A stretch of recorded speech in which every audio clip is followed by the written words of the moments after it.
Madam என்னோட 30 வயசு வரைக்கும் எனக்கு ஹேர் வந்து நல்லா அடர்த்தியாக இருந்தது. இந்த 30 தாண்டினதுக்கப்புறம் அது என்ன ரீசன் கண்டுபிடிக்க முடியல. இப்போ இந்த நிலைமையில இருக்குது. இந்த ஹேர் ஃபாலாக இன்னும் போகுமா?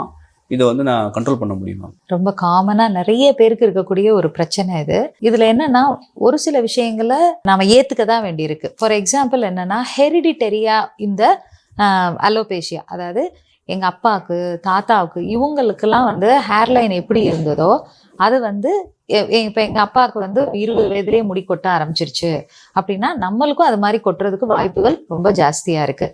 இது கொட்டுறது மட்டும் இல்லை, நிறச்சி போகிறதும் அதே மாதிரி பேட்டர்ன் வந்து நிறைய ஃபாலோ பண்ணுது. அதாவது முடி அதிகம் முன்னாடியே வந்து முதிர்வடைஞ்ச ஒரு நிலைக்கு வந்துடுது. இப்போ ரெண்டாவது என்னன்னா நம்மளோட ஹேபிட்ஸ். இப்போ நாம எப்படி நம்மளுடைய உடம்பை பார்த்துக்கிறோம் அப்படிங்கிறது, நம்மளோட உடலும் சரி நம்மளுடைய மன சூழ்நிலையும் சரி இந்த முடி கொட்டுறதுக்கு ஒரு பெரிய ஃபேக்டராக இருக்குது. அதற்கப்புறமாக நாம் இப்போ ரீசெண்டாக அண்டர்கோ பண்ண ஏதோ ஒரு டிசீஸ் அந்த மாதிரி இருந்தாலும் முடி கொட்டுறதுக்கு வாய்ப்பு இருக்குது. இப்போ பெண்களாக இருந்தால் அதிகமாக ஹார்மோனல் சேஞ்சஸ் இதெல்லாம் இருக்கும்போது முடி இயற்கையாகவே கொட்டுறது வாய்ப்பு இருக்குது. நான் எடுத்துக்கக்கூடிய ஒரு சில மருந்துகள், இப்போ சுகருக்கு எடுத்துக்கிறோம், நிறைய பிரச்சனைகளுக்கு ஒரு சில பேர் தொடர்ந்து மருந்துகள் எடுத்துக்கிறாங்க, அதோட ப்ராப்ளமாகவும் முடி கொட்டுறதுக்கு நிறைய வாய்ப்பு இருக்குது. முதல்ல போய் நீங்கள் வந்து பார்க்கலாம். அந்த முடியை இப்போ டெஸ்ட் பண்ணுறதுக்கு வந்து நிறைய இது இருக்குது.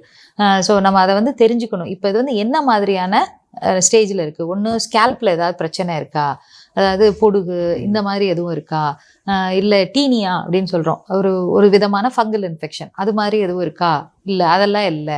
ஆனால் முடி வந்து ரூட்ல இருந்து தான் எனக்கு கொட்டுது, ஒடிஞ்சு வருதா, இல்லை நியூட்ரிஷனல் டெஃபிஷியன்சி இருக்கா அப்படின்னு இது மாதிரி பல காரணங்கள் இருக்குது. ஸோ இதில் என்ன காரணங்கிறத தெரிஞ்சு நம்ம அதை ட்ரீட் பண்ணால் ரொம்ப சரியாக போயிடும். அது தவிர இப்போ பால்ட்னஸ் ஆயிடுச்சு, இப்போ எனக்கு இது மாதிரியே ஒரு 5 வருஷமா இருக்குது, நான் இப்போ வந்து நான் முடியை வந்து சரி பண்ணிக்க முடியுமா அப்படின்னா, பால்ட்னஸ்ங்கிறது வந்து ஒரு பெர்மனண்ட்டான ஒரு மாற்றம். ஸோ நிறைய இப்போ அட்வர்டைஸ்மெண்ட்ஸ் எல்லாம் வருது, இந்த மாதிரி இதெல்லாம் நாங்கள் சரி பண்ணுறோன்னு. என்னை கேட்டால் கைண்ட்லி அதெல்லாம் நம்ப வேண்டாம். ஏன்னா ஒரு இயற்கையாக ஏற்பட்ட ஒரு மாற்றத்தை திருப்பி யாருனாலையும் சரி செய்யறது முடியாது. அப்படி அதில் ஒரு ரீக்ரோத் இருக்குது அப்படின்னா அது பால்ட்னஸ்க்கு போலேன்னு அர்த்தம். இதை வந்து நம்ம ஹேர் எடுத்து செக் பண்ணுறதன் மூலமாக கண்டுபிடிச்சிக்கலாம். இப்போ ரீசெண்டாக இதுலலாம் வருது, இன்ஸ்டாகிராமில் வருது, ஒரு சின்ன லிக்விட் மாதிரி கொடுக்குறாங்க. பால்னஸ் ஏரியாவில் வந்து அந்த லிக்விடை வந்து ஸ்ப்ரே பண்ணிட்டா அங்கேயே வந்து ஹேர் க்ரோத் ஆகுற மாதிரி காமிக்கிறாங்க. அது வந்து நிறைய இருக்குது. அமினடாக்சில் அப்படின்னு சொல்லிக்கூடிய நிறைய இது மாதிரி நிறைய காம்பினேஷன்ஸ் வந்து கெமிக்கல்ஸ் இருக்குது.